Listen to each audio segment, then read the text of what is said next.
Ya, bismillahirrahmanirrahim. Alhamdulillah, ya Allah wa syukurillah, sahabat-sahabat, hari ini kita masih diberi rezeki hidup gitu ya. Diberi kesempatan untuk belajar, berkenalan, mengenal dia, dan meraih hikmah semoga dalam hari ini. Jadi setiap hari itu selalu disimpan rezeki yang paling maksimumnya. Setiap kita harus meminta itu, ya Allah, semoga hari ini dapat rezeki lahir batin yang paling baik gitu. Besok minta lagi, besok minta lagi. Begitu hidup tuh dari hari ke hari lain melangkah gitu ya, dengan sebuah hati yang tenang bahwa hidup kita dipegang oleh Allah Ta'ala. Kalau dia yang megang, pasti selamat. Kalau dia yang megang, pasti indah. Walaupun kita belum lihat keindahannya sekarang, in the end kita akan wow gitu, akan terbelalak, ternganga bahwa oh nggak kepikiran kok bisa begitu. Nah, hari ini kita mau lihat contoh bagaimana pengaturan Allah Ta'ala kepada suatu kaum, yaitu Bani Israel, yang kalau kita hidup di zaman itu, jadi bagian dari mereka, mungkin kita udah ikut mutus-mutus gitu ya. Oh, kenapa begini, kenapa begitu gitu ya. Tapi kita udah sekian ratus tahun kemudian berselang melihat luar biasa sekali. Rabbana ma khalaqta hadza batilan. So, kita mulai dengan basmalah ya. Bismillahirrahmanirrahim. Allahumma sholli ala sayyidina Muhammad wa ala ali sayyidina Muhammad. Nah,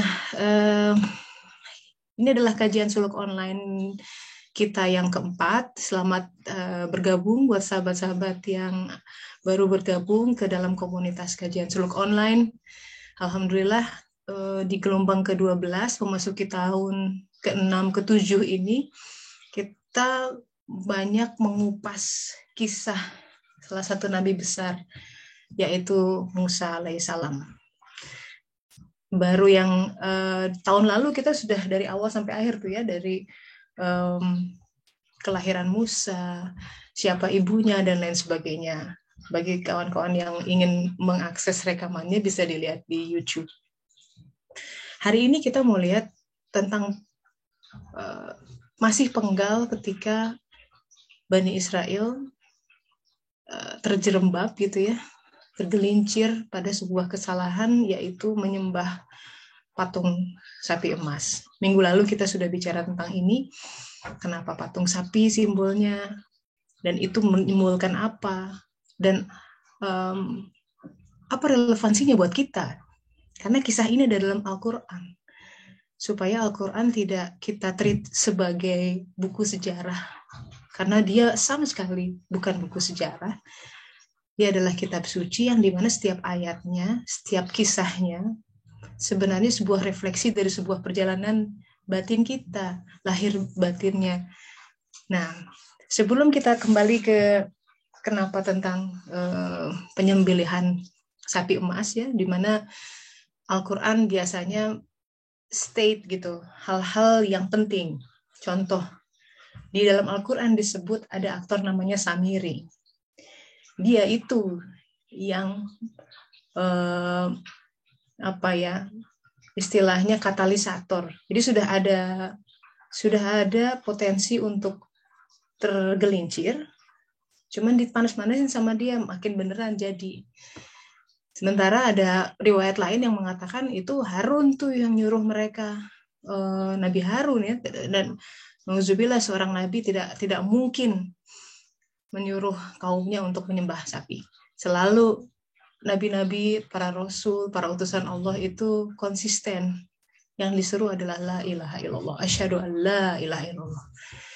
Jadi itu paradigma Islam tentang siapa aktor di balik Bani Israel yang tergelincir gitu. Jadi tokoh Samiri, nama Samiri muncul dalam Al-Quran, dan itu adalah Dajjal itu yang kemudian dia kata di dalam Al-Quran, aku mengetahui apa yang mereka tidak ketahui gitu. Ada sesuatu hal ilmu dalam gitu ya. Ya disitulah Bani Israel jatuh. Buat kita Samiri ini bisa datang lagi gitu dalam bentuk lain. Jadi pelajarannya buat kita adalah jangan pede lah gitu ya, jangan kepedean, jangan merasa wah aku udah beribadah sekian lama, jangan merasa waham kesolehan gitu bahwa I'm fine, bahwa aku orang yang baik. Nah, ketika itu terjadi biasanya itu awal ketergincilan kita, karena kita sudah pede, jadi pegangan sama Allahnya merenggang. Itu awal malapetaka kita biasanya. Nauzubillah min dzalik. Jadi kita harus senantiasa merawat hati, humble, takut, tapi takut yang membawa kepada keselamatan. Aneh ya. Biasanya kalau orang takut kan gelisah, nggak bisa tidur. Tapi ini takut yang membawa aku, Tuhanku udah dekat gitu. Nah ini paradoks yang luar biasa dari worshiping God gitu ya, kita berhadapan dengan Allah Ta'ala yang tidak terlihat tapi dekat gitu. Jadi banyak hal yang kontradiksi. Dia tak nampak tapi nampak bagi dalam. Jadi banyak hal yang kata-kata itu habis udah nggak bisa mengungkapkan perasaan dan juga gejolak hati ketika kita makin mendekat Dia Ta'ala. Sahabat-sahabat, saya ingin menunjukkan peta di sini. Jadi Bani Israel itu kan memang kisahnya panjang. Dimulai sejak keluarga Yakub alaihissalam hijrah ke Mesir. Syariatnya adalah waktu itu ada kelaparan besar. Ya, dalam Al-Quran dikatakan kan di Mesir itu sudah ada Yusuf alaihissalam yang mereka pada awalnya tidak mengenal bahwa itu Yusuf. Itu awal mula Bani Israel ada di Mesir. Dan jumlahnya tidak banyak ya, Yakub anak-anaknya gitu kan. Setelah itu beranak pinak. Dikenal wanita-wanita Bani Israel itu orang wanita yang subur. Jadi mungkin anaknya banyak, 12 belasan gitu ya. Jadi dari puluhan dari itu berkembang sampai di zaman Firaun 2,4 juta. Sedemikian rupa sehingga perkembangan Bani Israel itu dipandang sebagai threat gitu, ancaman bagi orang-orang Mesir lokal. Oleh karena itu mereka mulai memperbudak. Jadi mulai oke, kamu boleh menduduki pos-pos ekonomi gitu secara memang ada yang makmur secara ekonomi tapi nggak boleh politik seperti itu. Dikebiri powernya. Tapi juga yang terjadi adalah diperbudaknya dalam arti mereka disuruh mengerjakan hal-hal yang sebenarnya bukan untuk mereka kerjakan. Membangun piramid. Jadi dalam hidup itu Allah sangat sensitif ya. Jadi maksudnya setiap orang itu punya misi hidupnya masing-masing, pekerjaannya masing-masing. Ketika itu tidak dilakukan, itu perbudakan. Itu di situ sebenarnya. Perbudakan Bani Israel di Mesir adalah ketika mereka dipaksa melakukan sebuah pekerjaan, suatu warna kehidupan yang sebenarnya bukan mereka yang sejati. Di situ Allah mengutus Musa alaihissalam. Keluarin supaya mereka bebas. Jadi fungsi agama itu sebenarnya harusnya membebaskan manusia dari perbudakan. Mungkin kita merasa nggak diperbudak secara fisik ya. Dulu orang budak-budak benar-benar dikerangkeng di lehernya, di kakinya, pakai jeruji-jeruji, rantai-rantai besi. Tapi perbudakan zaman sekarang, dia memakai rantai-rantai besi yang tidak nyata, nggak kelihatan, tapi sedemikian rupa membuat dia tidak bebas. Kan esensi dari perbudakan adalah dicerabut kebebasan dia. Kebebasan untuk mengemukakan pendapat, kebebasan untuk menjalankan ibadahnya, kebebasan untuk menjadi jati dirinya yang sejati. Ini patut kita renungkan. Apakah kita sudah jadi orang bebas atau belum? Apakah kita masih terkungkung oleh sebuah rantai yang dibentuk oleh masyarakat atau keluarga, ya? Apa kata orang gitu ya, yang kita belenggu itu dari kecil, tidak sadar. Kalau aku nggak begini, nanti orang bilang apa? Ya. Kalau aku nggak begitu, nggak sukses dalam tanda kutip, nanti mama papa bilang apa? And so on and so forth. Akhirnya kita memilih pekerjaan, jurusan, pilihan hidup yang sebenarnya didikte oleh apa yang mereka inginkan gitu, di luar kita, bukan karena diri kita menginginkannya. Itu perbudakan sebenarnya. Kita jadi tidak bebas.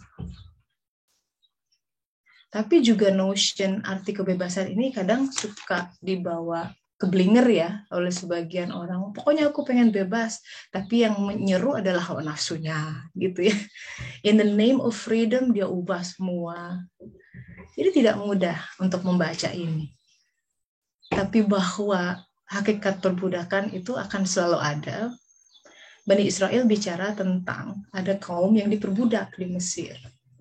Bani Israel adalah kita. Elemen dalam diri kita yang butuh dibantu. Harus ada Musa di dalam diri yang hidup. Ya. Itu adalah simbol jiwa yang hidup. Supaya dia bisa mengeluarkan dari perbudakan. Kita yang tidak bebas. Kita yang selalu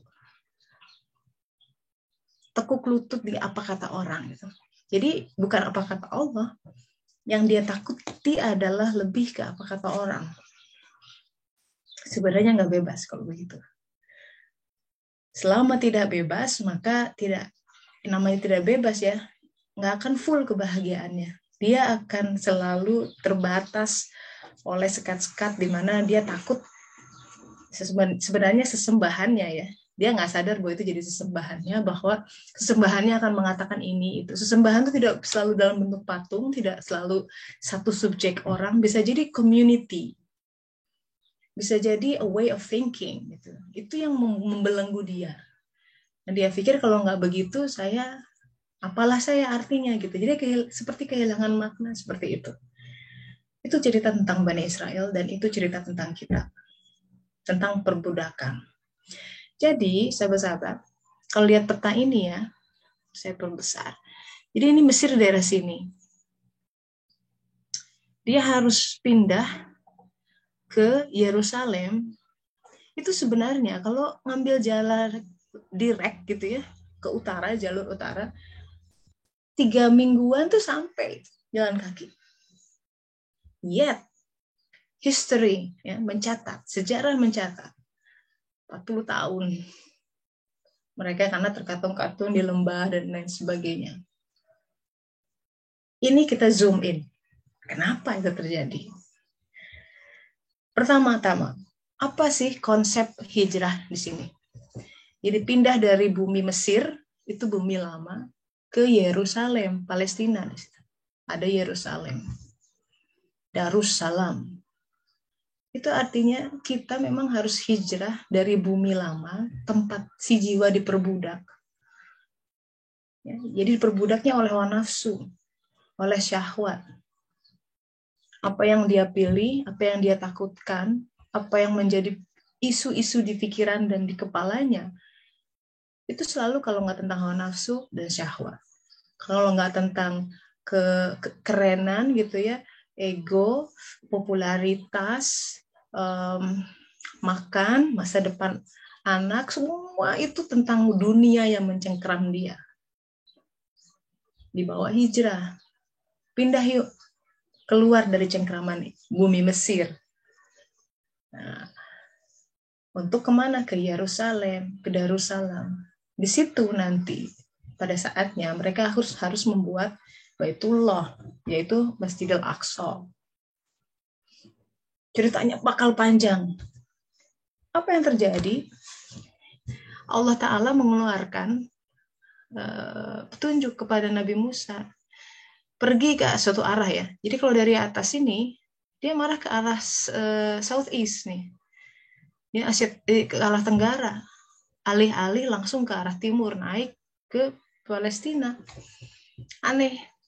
Ada beberapa uh, analisa. Pertama adalah kalau dia ambil jalur darat, dia akan berhadapan dengan benteng Mesir. Mesir itu kerajaan kuat. Artinya hancur sudah. Dan bakalan gampang dikejar, pasti terkejar oleh tentara Firaun yang naik kuda cepat. Sedangkan mereka jalan kaki. Jadi ini skenario Allah yang luar biasa. Kita lihat, dia tahu pergi ke arah laut sini katanya. Di antara cekungan yang jarak lautnya tidak lebar ini, mereka disuruh menyeberang. Dan Nabi Musa bahkan tidak tahu waktu itu. Semuanya suruh nyebrang. Sampai Yusa bilang, jalan kan terus. Air sudah sedada. Yusa bertanya, wahai Musa, apa kita terus?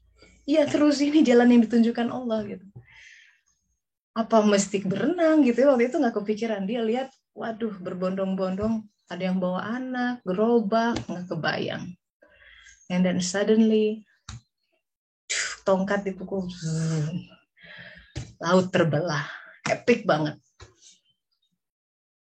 Dan memang Fir'aun, kita sudah bahas ini tahun lalu, yang simbol dari hawa nafsu harus tenggelamkan dari laut. Simbol dunia, dari dunia kembali ke dunia lagi. Dan itu sebagai proses toharoh massal lewat air gitu buat Bani Israel.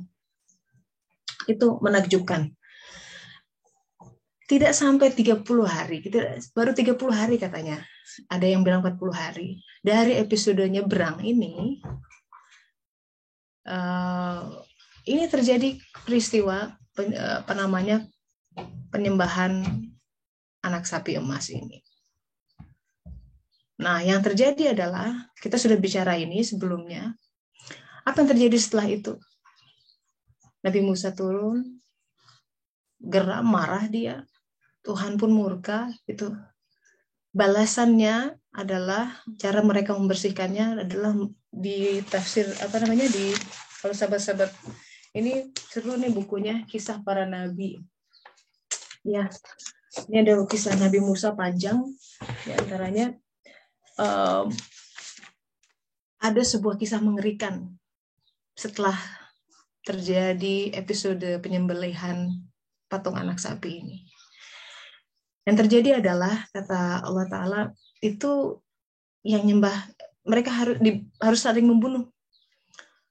Jadi dikatakan dalam riwayat, turun embun, ya kabut, sampai mereka tidak melihat. Caranya adalah, yang ada dua grup, yang satu di seberang dan satu seberang lain, masing-masing membawa belati, pedang, parang, pokoknya senjata tajam, dan harus saling berhadapan satu sama lain. Nggak kelihatan. Ayah bisa membunuh anaknya, anak bisa membunuh ayahnya, sahabat membunuh sahabat lain. Massacre. 3.000 orang mati dalam waktu singkat. Musa udah, ya Allah, sudah selesai, apakah sudah bisa diampuni? Sampai akhirnya turun, Allah mengampuni 70 orang di antaramu, katanya. Disitulah 70 orang yang kemudian dipilih untuk melanjutkan perjalanan. Nah, kita lihat sahabat-sahabat, perjalanannya itu muter-muter begini. Ini rute yang merah ini ya, ke bawah, terus naik lagi, muter lagi ke bawah lagi, naik lagi, sampai akhirnya nyampe ke Palestina. Itu kenapa nanti kajian kita akan panjang, karena di setiap momen di sini banyak kisah-kisah epik yang luar biasa, supaya kita lebih paham cerita dalam Al-Quran ya. Bagaimanapun ya, kalau kita baca Al-Quran, wajib nih kayaknya untuk mempelajari sejarah Bani Israel sebagai saudara dari Bani Ismail. Nabi Muhammad, Ismail itu kan Bani Ismail. Ada nabi lain namanya Khalid bin Sinan, itu nabi-nabi dari Bani Ismail. Yang menarik, kata Rasulullah tuh nabi itu ada sekitar 144.000. 100.000 itu turunnya di Bani Israel. Menarik ini. Jadi kelab kita bakal eksplor lebih dalam tentang Bani Israel ini untuk supaya lebih paham Al-Quran. Kenapa ketika Allah Ta'ala bercerita tentang sebuah momen. Misal kita buka Al-Quran ya. Al-Quran surat Al-Baqarah ayat 243. Boleh ada yang kalau bawa Al-Quran, contoh nih ya, salah satu contoh bahwa kalau kita nggak belajar sejarah Bani Israel, bengong ini cerita tentang apa sih sebenarnya. Al-Quran kasih hint. Kadang ada nabi-nabi yang namanya tidak disebut di Al-Quran. Kita buka surat Al-Baqarah ayat 243. Auzubillahiminasyaitonirrajim. Tidakkah kamu memperhatikan orang-orang yang keluar dari kampung halamannya, sedang jumlahnya ribuan karena takut mati. Lalu Allah berfirman kepada mereka, matilah kamu. Kemudian Allah menghidupkan mereka. Jadi ada suatu kaum, ini Bani Israel nih. Ini kisah ini nanti kita akan ketemu di penggal di antara ini. Berkali-kali lagi dimatikan, dihidupkan lagi. Masya Allah, luar biasa. Sesungguhnya Allah memberikan karunia kepada manusia, tapi kebanyakan manusia tidak bersyukur. Jadi walaupun diputer, ini karunia Allah. Tapi kan kadang-kadang akal pendek manusia mengatakan, kok muter-muter sih? Mana sih Allah? Gitu. Nah itu. Ayat ini sahabat-sahabat, Al-Baqarah 243, konteksnya adalah tentang seorang nabi besar namanya Nabi Yehezkiel. Tuh, ya. Nanti kita akan belajar ada 3 nabi yang berkaitan. Nabi Yesaya, Nabi Yeremia, Nabi Yehezkiel. Itu nabi-nabi besar yang Allah kirim untuk melindungi dan memberi petunjuk pada Bani Israel. So, banyak hal ya di sini. Mari kita lihat zoom in satu persatu. Apa sih pelajaran buat kita di sini? Tentang detour gitu ya, seolah-olah apa sih nggak langsung gitu. Kenapa belok-belok dulu? Kadang dalam hidup juga kita gitu ya, perjalanan hidup. Kenapa aku nggak dulu langsung nikah aja sama dia? Misalnya, kenapa harus sama itu dulu dan kemudian bercerai? Bisa jadi begitu. Itu jalanan yang berliku-liku tuh. Kenapa aku nggak langsung kerja di sini? Kenapa harus... Nah, kayak gitu dulu. Here's the thing. We think we know better than God about how things should go. We don't. Kita kan pikir kita tahu gitu. Pokoknya ya Allah yang bagus ini adalah yang langsung. Gitu. Straight line. 3 minggu nyampe. Kata Allah, kamu mati kalau begitu. Pelajaran buat kita adalah, pertama, orang beriman. Ini kajian suluk soalnya ya. Suluk itu harus rasa. Kita pakai rasio kita adalah untuk belajar, tapi begitu iman mau meraih alam lain, ya hikmah itu udah perasaan di dalam. Akal hati harus dibangun dengan sebuah rasa. Itu kenapa harus banyak zikir. Itu kenapa sholat. Jaga sholat. Zikir tuh kayak memoles hati gitu. Makin banyak zikir ya. Terus kita jaga sebisa mungkin sabar ya. Karena semua dosa itu kita udah poles seharian, dosa kotor lagi ya kan. Jadi kita jaga segimana caranya supaya mungkin totally nggak kotor juga nggak mungkin ya. Selalu ada ketergelinciran, selalu ada keluhan yang terlontar dari hati kita, tapi kita minimize. Nanti rasa hati akan mulai makin tajam. Allah itu memilihkan jalan-jalan di dalam hidup kita. Kadang-kadang rutenya nggak direct, indirect.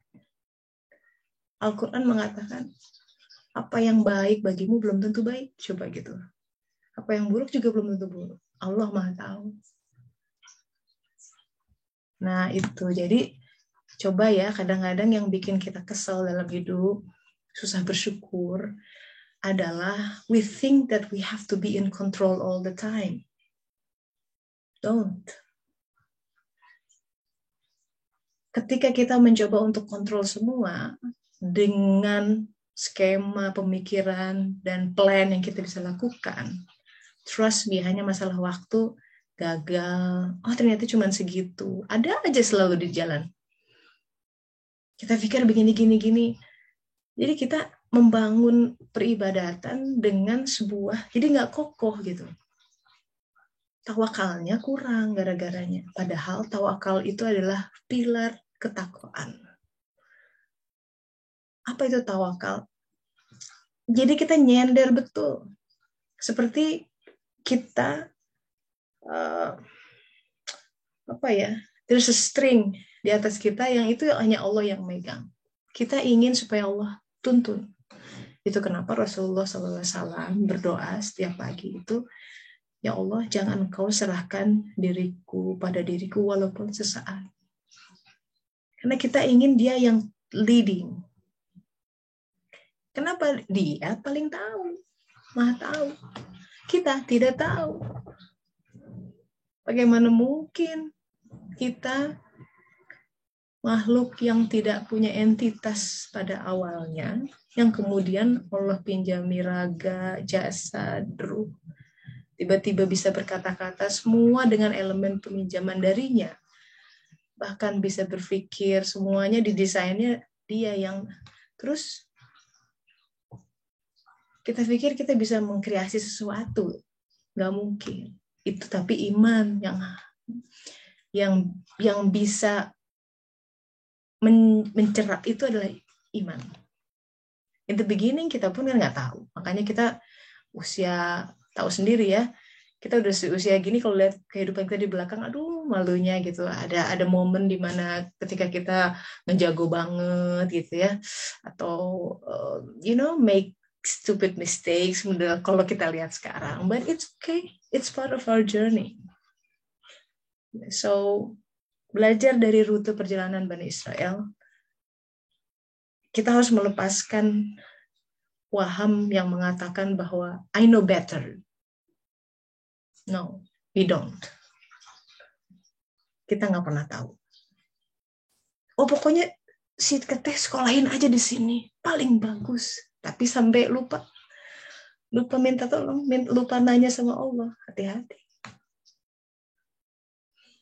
In every single decisions itu bisa jadi awal musibah kita, karena kita fasik. Fasik itu adalah lupa Allah. Lupa nggak bilang dulu, lupa nggak kulonuwun, ya Allah, boleh nggak hamba milih ini? Itu adab ya. Tapi adab itu sesuatu yang tinggi memang. Bukan, ini tentang masalah hati. Adab tuh. Nah, so teman-teman, kita lihat di sini ya, tentang perjalanan Bani Israel yang menakjubkan. Mari kita meraih pelajaran di sini. Karena ini adalah sebuah kaum yang Allah tundukkan, sampai kemudian ceritanya bisa disimpan dalam Al-Quran dan menjadi pelajaran buat kita. Coba bayangkan, bagaimana Allah menundukkan semesta. Di zaman dulu, yang namanya membunuh diri, ada suratnya, bunuhlah dirimu keluar dari kampung halamanmu, itu benar-benar secara fisik ditampilkan. Bunuh diri, dibunuh semua. Ribuan dalam sejarah. Sekarang tidak begitu. Tapi bayangkan ya, bagaimana Allah, ini cara main Allah di dalam dunia ini. Ini kan dunia stage, panggung sandiwara, kalau kata rocker tuh lagu panggung sandiwara, Ahmad Albar. Di dalam panggung sandiwara ini, setiap orang punya role. Dan kalau dia mainnya bagus, kalau zaman sekarang mungkin dapat Oscar atau Golden Globe. Kisah itu, perjuangan dia, itu abadi. Tertulis di batu dengan tinta emas. Sampai dia bisa dibaca generasi ke generasi berikutnya. Itu hanya bisa terjadi kalau dia ikut skenario Allah Ta'ala. Tapi in order untuk ikut skenario Allah Ta'ala, hati harus berserah diri. Maka ini terjadi ketika aktor Musa, sang yang leading Bani Israel, ada. Kisah ini ada ketika Musa, dalam konteks ada nabinya. Selalu ada Bani Israel itu. Selalu ada nabi, selalu ada penyeru di situ, kecuali ada namanya 400 tahun silence. Nanti kita belajar 400 tahun masa hening. Nggak ada wahyu yang turun. Tapi ada orang terang biasanya di sekitar mereka. Dalam berbagai level ya. Dalam konteks kita adalah, kalau jiwa kita tidak hidup, sahabat-sahabat, kehidupan itu akan jadi susah dibaca. Kenapa? Karena yang baca terus mengandalkan akal pikiran. Padahal jiwa punya akal juga. Karena jiwanya belum hidup, akal jiwa tidak teraktivasi. Apa yang terjadi kalau kita hanya mengandalkan akal pikiran? Mumet. Pusing terus. Masalah ini terkapar. Karena nggak bisa see beyond, gitu. Nggak bisa melihat sesuatu di balik itu. Nggak kejangkau. Mata ini tuh ya, kita kehalang tembok aja udah nggak bisa lihat apa yang di balik tembok, betul? So limited kekuatan jasad ini. Sepinter-pinternya orang ya, dia nggak akan bisa menjangkau hal yang namanya hikmah, itu akal dalam. Pertanyaannya, bagaimana mengaktifasi akal hati, akal jiwa? The key is Al-Quran. Al-Quran. Baca Al-Quran. Mau tilawah boleh, lebih bagus lagi tilawah artinya juga dibaca. Lebih bagus lagi dikaji terus. Jadi levelnya banyak. Supaya ini jadi, oh iya ada ibroh ya gitu. Ada sesuatu yang kita bawa gitu dari situ. Satu ayat tapi terngiang-ngiang itu jadi pasak dalam kehidupan. Itu kira-kira.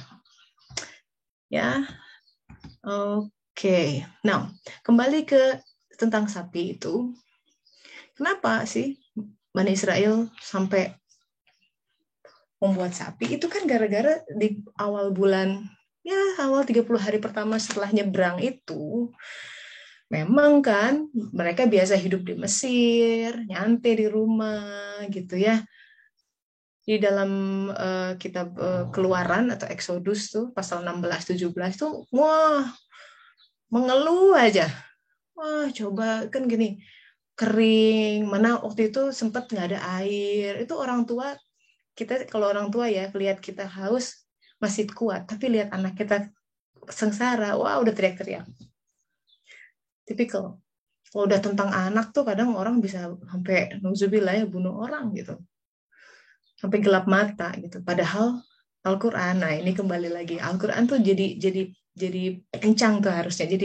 Jadi pilar. Jangan seorang ibu dibuat susah oleh anaknya. Diulang lagi, dan jangan seorang ayah dibuat susah oleh anaknya. Anak itu memang lahir dari kita tapi bukan milik kita. Rezekinya dari Allah Ta'ala. Pengaturan hidupnya dari Allah Ta'ala. Jodohnya datang dari Allah Ta'ala. Mau jodoh yang berupa manusia maupun jodoh pekerjaan, tempat tinggal, dan lain sebagainya. Ya. Nah, apa yang terjadi dengan Bani Israel? So when somebody face hardship ya, kesulitan dalam hidup, itu cenderung menjadikan orang menyembah berhala. Cenderung. Duit habis gitu ya. Terus ada tiap bulan biasanya si entah bisa kakaknya, bisa anaknya gitu ya. Ada suatu objek, satu ciptaan yang biasa menguncurkan duit tiap bulan. Itu bisa jadi idol, hati-hati, berhala. Karena kalau nggak begitu, seolah-olah nggak bisa hidup gitu, nggak bisa bayar ini itu. Tipis ya sahabat-sahabat ya. Kalau seorang istri ya suaminya biasanya jadi berhalanya. Seolah-olah kalau udah nggak, si mas tidak punya kerjaan, habislah sudah gitu ya. Alhamdulillah. Coba perhatikan lagi apa yang menjadi mencengkram kita sedemikian rupa ya. Jadi ketika kesulitan itu datang, objek-objek itu yang kita harapkan menjadi self-savior, menjadi penyelamat. Itu harus diidentifikasi dan itu diistighfari. Biasanya ketika kesulitan datang, Terus respon pertama kita adalah ingat si itu. Nah, si itu tuh hati-hati. Jangan-jangan itu selama ini kita terlalu mengandalkan orang itu, objek itu. Mungkin objeknya berupa deposito, misalkan, tenang, masih ada deposito, atau tabungan. Terus begitu dibikin hilang, so they suffered, they hungered, begitu kalimatnya. Di situ ada elemen penderitaan, ada elemen kelaparan. Padahal dalam Al-Quran dikatakan kami akan menguji itu dengan kelaparan. Nah, itu ujian buat kita banget deh. Di situ sebenarnya ujian kesempitan kehidupan, prahara rumah tangga, ribut di keluarga, itu adalah pertolongan Allah untuk menunjukkan hati kita siapa atau apa berhala atau idol yang tengah bercokol di dalam situ. Yang di situ adalah tempat kita sujud pertama. Begitu kejadian menimpa, langsung nelfon si itu. Nah, itu tuh berarti karena direct response-nya adalah dia yang diingat pertama kali. Berarti kita worship-nya sama dia. Nggak sadar ya, gitu. Nggak sadar. Karena kalau sama Allah, yang dia Allah dulu. Baru ya ke yang lain. Itu nomor 2, 3 berikutnya. Itu tentang berhala. Hati-hati. Jangan, kalau ingin ngecek berhala kita apa, biasanya dilihatnya ketika momen kita menghadapi kesulitan. Gemeter, kelihatan. Lalu apa yang menjadi jalan-jalan keluar yang membuat kita damai, tentram? That's the one. Kalau orang itu tentramnya sudah sama Allah Ta'ala, wah, udah kayak nabi-nabi itu, mau diguncang sana sini di tengah api, tenang. Mau yang mana? Nah, gitu. Hidup apakah mau selalu tergantung dengan itu yang di luar, dan pasti selalu akan ada masalah. That's the thing about that. Dan Allah tahu, ya Allah, ini kasihan hambaku mungkin gitu ya. Nempelnya sama itu, ini kan bakalan mati, ini bakalan hilang, ini bakalan musnah, dan lain sebagainya. Dan Allah itu makanya ingin mencegah manusia agar tidak sedih. Dia ingin membawa manusia pada kebahagiaan yang hakiki, maka dia ganti objek-objek di hatinya itu. Ini panjang ini. Yang kedua adalah, kenapa itu mereka menyembah berhala? Ini juga hal yang harus diidentifikasi. Jadi selain karena dalam kesempitan, kayaknya sengsara gitu ya, kayaknya susah banget hidup gitu, mereka mulai meragukan nabinya gitu. Mana ini katanya, kan zaman dulu ini Bani Israel ini hebat tuh cara Allah ngasih tuh roti mana saumnya turun, burung-burung diturunin, kan minta daging ceritanya, minta apa diturunin dari langit. Epic banget deh, kurang apa. Begitu mereka minta yang lain, itu berhenti tuh mana saumnya, selesai. Pertanyaan Bani Israel adalah ketika sempit itu, Tuhan ada di tengah-tengah kita apa tidak sih? Ini ketika episode kering gitu ya, air menipis, gak nemu sumber air. Tuhan ada nggak sih? Kesel mereka, mulai meragukan.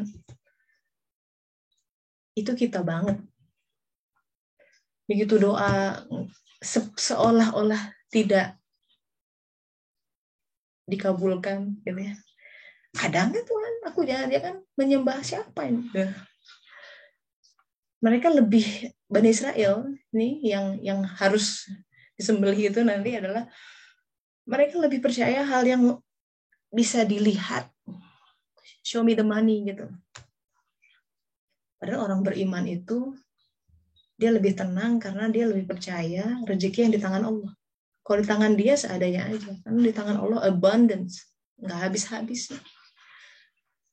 Jadi identifikasi, hati-hati ya, kita suluk ini selalu ke dalam diri kontemplasinya, bukan ke kita nggak ada urusan melihat orang lain, dalam arti we don't judge them, kita benar-benar fokus sama diri. Ada nggak keraguan itu?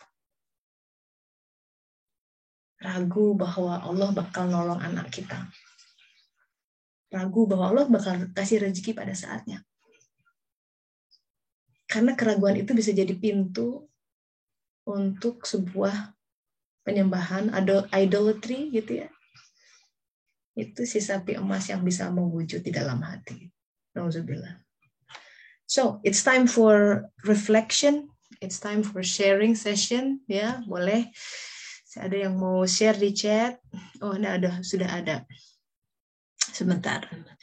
Tapi saat meminta dan berdoa agar diri tidak lagi melakukan dosa yang sama dengan doa yang seperti Rasul ajarkan. Ya Allah, perbaikilah urusanku. Jangan biarkan aku mengandalkan diri walaupun sekejap mata. Pada akhirnya saya melakukan dosa itu lagi. Apakah saya belum ikhlas dalam berdosa? Saya merasa bersalah dan mendekat menuju Allah seperti terhalang karena dosa. Gini ya Teh ya, ini lihat lagi peta perjalanan. Perjalanannya panjang. Selama dari bumi Mesir, kalau belum sampai Palestina, belum sampai Baitul Maqdis. Baitul Maqdis itu gini, Baitullah. Pada akhirnya mereka harus membangun Baitullah. Itu kita bangga. Apa sih Baitullah? Ya, kita haji ke Baitullah, yes, itu secara fisik, rukun Islam. Tapi Baitullah yang disebut adalah juga hati, qalb, itu Baitullah. Kenapa? Itu tempat Allah bertajalli. Bukan dia secara zat, tapi kuasanya hadir. Dalam hadis qudsi dikatakan tidak memuatku, langitku dan bumiku kecuali qalb hamba-hambaku yang mukmin, gitu kata Allah Ta'ala. Jadi demikian besar potensi manusia itu. Kalau Allah sudah bertajalli di dalam hati kita, nah itu baru lebih ajeg. Itu namanya menyembahlah Allah sampai hatta al-yakin. Itu. Karena bukan kata-kata. Kalau sekarang kita masih mencoba memakai pakaian sebuah kaum gitulah. Pengen jadi orang beriman, al-mu'min yang sejati. Mukmin yang sejati ya. Iman tuh gradasinya panjang. Mukmin yang sejati. Pengen sahabat-sahabat yang diseru untuk saum dan sholat itu mukmin loh. Coba perhatikan ayatnya. Auzubillahiminasyaitonirrajim. Bentar lagi Ramadan nih ya. Biasanya di TV, ya ayyuhalladzina amanu kutiba alaikumusiyam. Tuh coba orang iman. Kita sekarang saum, sholat ya. Semoga jadi orang beriman beneran. Karena kalau udah al-mu'min, kalau di kajian Serambi Suluk tuh orang yang menyala misbahnya. Itu lebih ajak. Jadi ini klasik. Kenapa ini gini lagi? Ya ini kalau dalam perjalanan tuh begitu kan memang.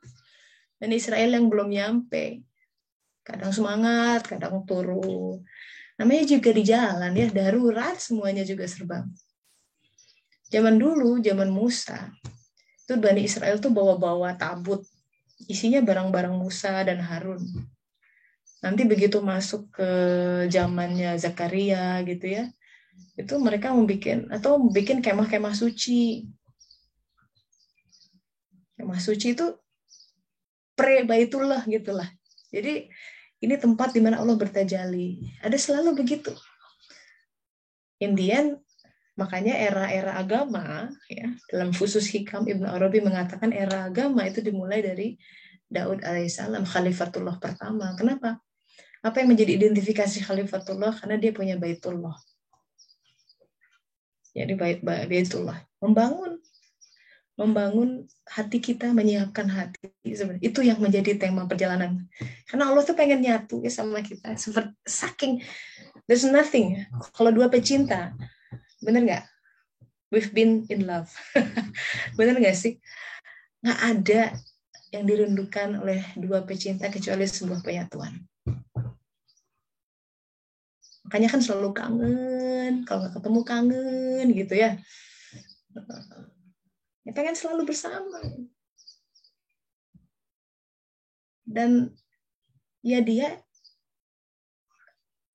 mempersembahkan sesuatu yang lebih baik dibanding surga dan semua karunia-Nya. Apa itu? Dirinya sendiri. Itu yang kalau kita terus berjalan akan selalu dalam sebuah ketakjuban gitu. Ya Allah, selama ini aku tuh maaf, husnuzon, ternyata bodohnya aku mengira planmu gitu ya, takdirmu salah. Ternyata aku belum bisa baca. Jadi ayat pertama Iqra yang dikatakan dalam Al-Quran, bacalah. Sungguh tidak mudah karena yang membaca tidak hanya akal sini, terus ada akal dalam yang tumbuh. Walau alam. Silahkan sahabat-sahabat mau share, langsung di unmute aja ya. Ada Mbak Ade, Mas Agung, boleh Bu Eli di sini saya baca.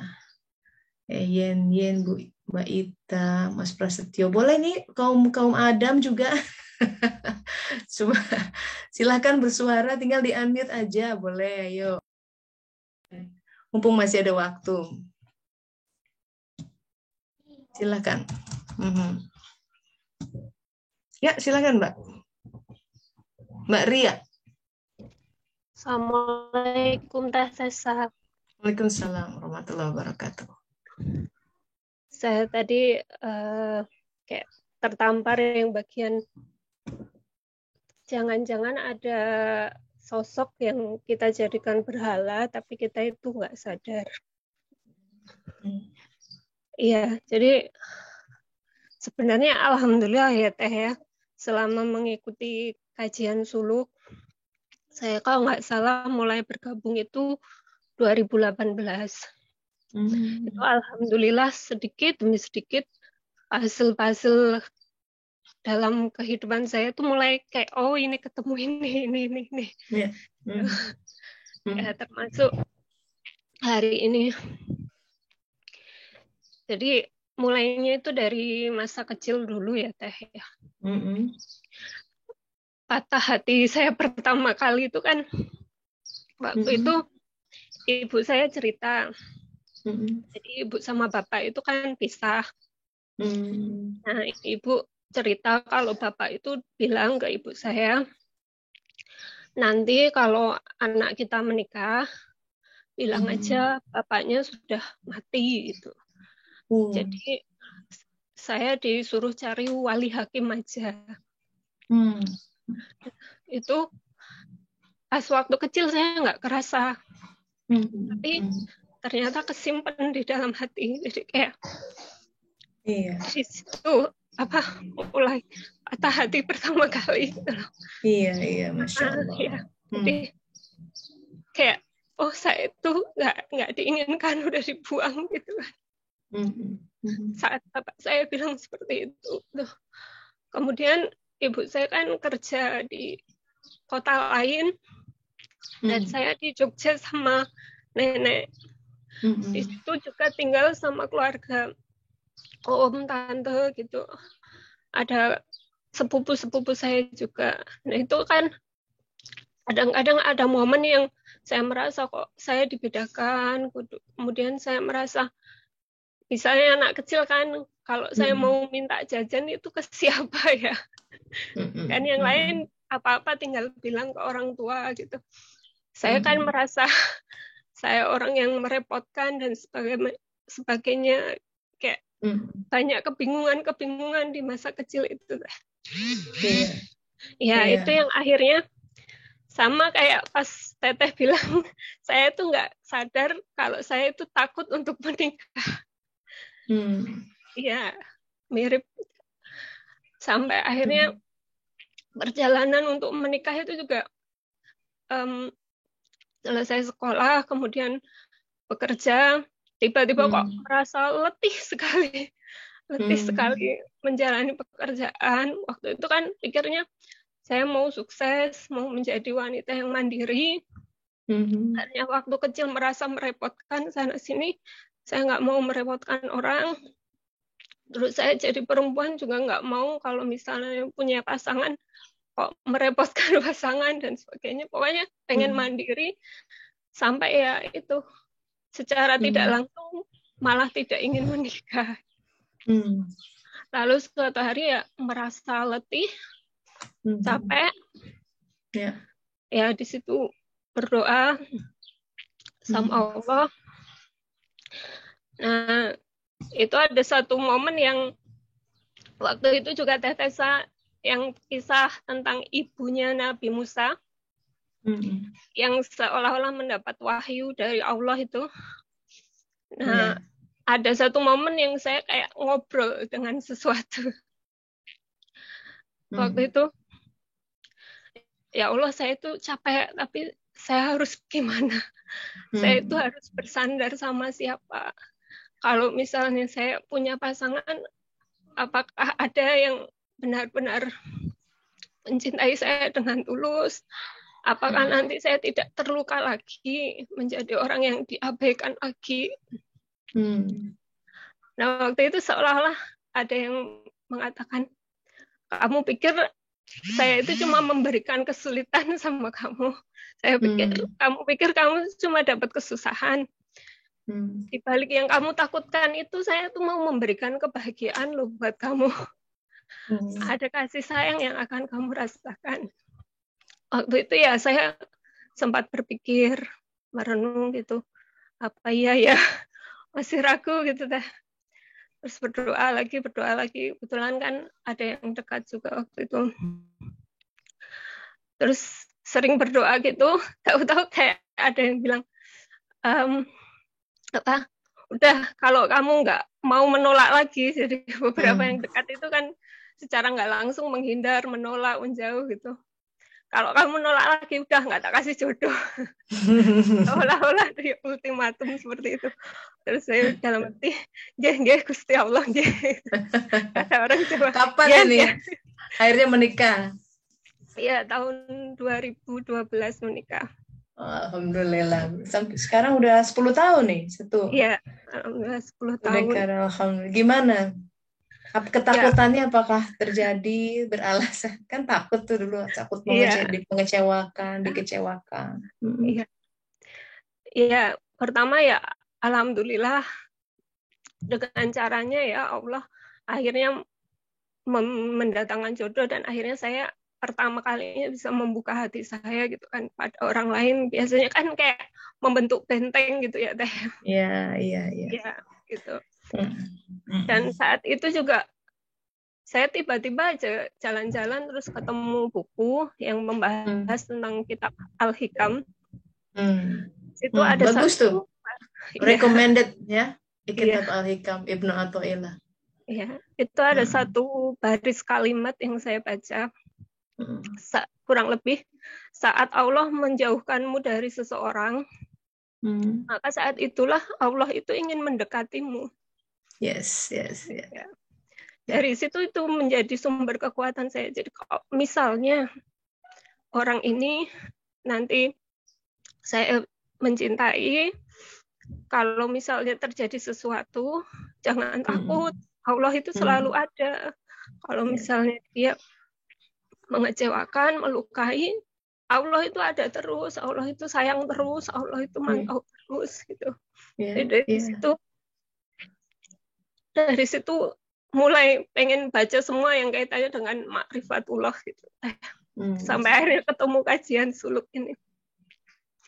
Jadi dulu tuh nggak seneng kan belajar agama itu kan karena isinya aturan aja, nggak boleh ini, nggak boleh itu. Karena agak bandel dulu gitu. Tapi sejak mulai ketemu buku tentang Al-Hikam itu terus mulai senang. Oh, ternyata Allah itu cuma mengatur-ngatur saja. Iya, karena aturan harus kita tuh butuh paham, Mbak, gitu kan. Syariat tuh penting, wajib malah ya. Tuh ulama tahapannya syariat, tarekat, makrifat, hakikat. Atau hakikat makrifat, kadang itu dua bisa bertukar-tukar.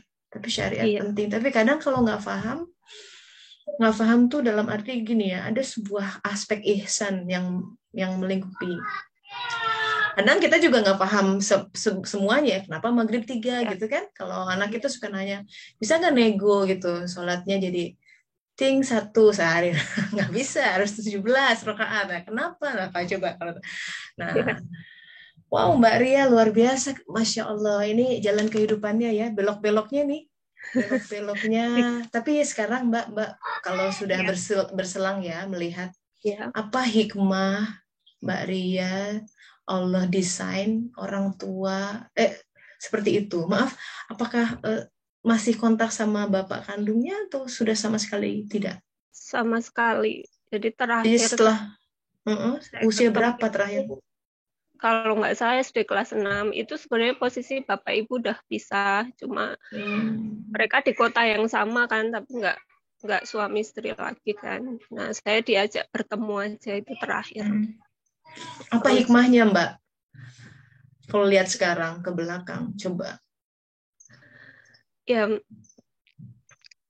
dengan luka yang saya punya itu, saya kan mencari yang bisa menyembuhkan luka saya itu siapa gitu. Kalau saya nggak punya luka itu kan saya nggak mencari. Saya masih akan bergantung sama kasih sayang orang tua, orang-orang di sekitar saya gitu. Dengan saya terluka itu kan saya mencari yang bisa menyembuhkan saya itu apa gitu. Allah mau mendengar, Mbak, ya. Hanya Dia yang bisa menyembuhkan luka hati. Ya. Dan luka itu sebuah jalan. Orang paling emuh menderita, benar nggak sih? Orang paling emuh menderita. Tapi kadang untuk sebuah kelahiran, coba lihat ibu-ibu. Ya, Mbak udah punya anak? Sudah. Jadi punya pengalaman melahirkan ya? Iya. Tahu sendiri sakitnya kayak gimana. Iya. Kontraksinya. Jadi ada namanya periode kontraksi. Ini kalau normal labor ya, melahirkan normal, bukan sesar. Iya. Kontraksi itu, aduh ya, sakitnya luar biasa. Hidup itu kadang harus berkontraksi untuk mengeluarkan sesuatu.